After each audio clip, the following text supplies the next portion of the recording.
I am a test room fitter and I get all the completed components from around the workshop and I test them to Caterpillar specification. That is so before it goes in the machine that it is spot on, perfect and good to go.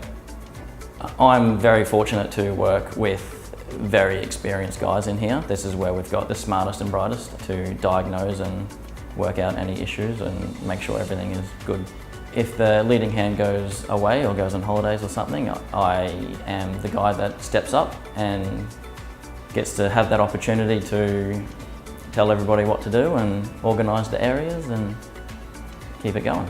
So these two test rooms are multi-million-dollar buildings. They have 450 horsepower motors to run our big 797 transmissions and torque converters, so we can simulate what a machine is doing to these components. I finished my trade, mechanical trade, car mechanic, and after that I was given an opportunity to come here, join the Hastings team. So I joined here 7 years ago, and since then I've moved around the areas from one bay to the next, just constantly learning and being under experienced guys. I do love it, it's really good.